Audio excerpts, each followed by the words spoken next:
Celsius creditors should add all claims on POC form, bankruptcy expert says, Crypto News. In a recent tweet, David Adler, a bankruptcy asset recovery expert and lawyer, mentioned that Celsius investors should remember to add all their different claims on the proof of claim form.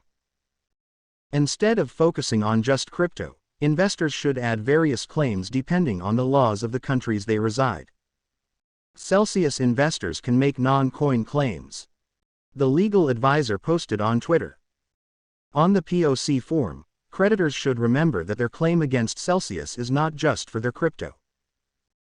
There are other claims that should be asserted, e.g., fraud, consumer fraud, breach of fiduciary duty, among others.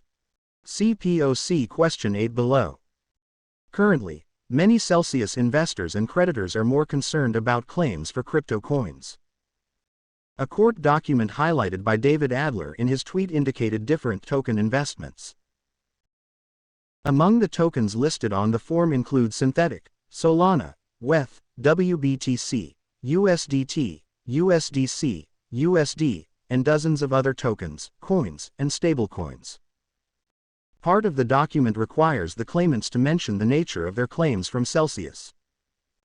However, David notes that people should not just stick to coin-related claims but also non-coin ones.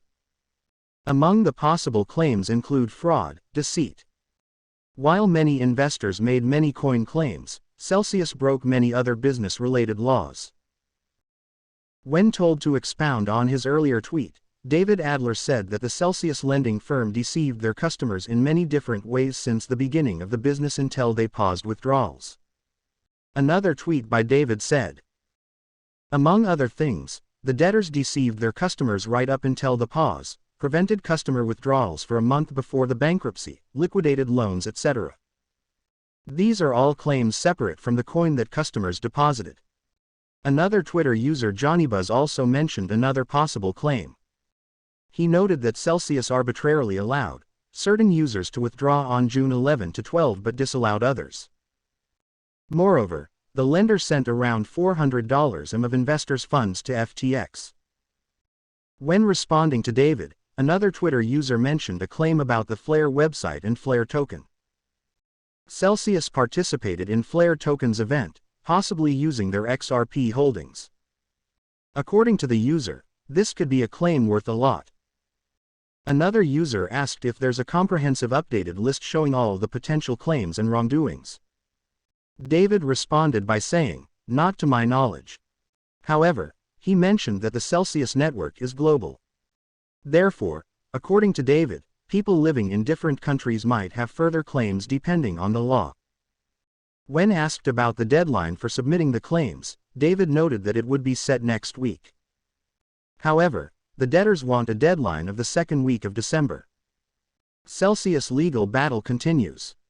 The embattled crypto lending platform Celsius has been in and out of courts in the past few months. Alex Mashinsky, the platform's founder, together with the entity of Celsius, has been accused of defrauding investors. Already 40 regulators have been looking into Celsius books to identify any fraudulent activities. There are also tax-related questions that the troubled lender must answer. With more claims possibly arising after David Adler's tweet, the Celsius network will continue suffering.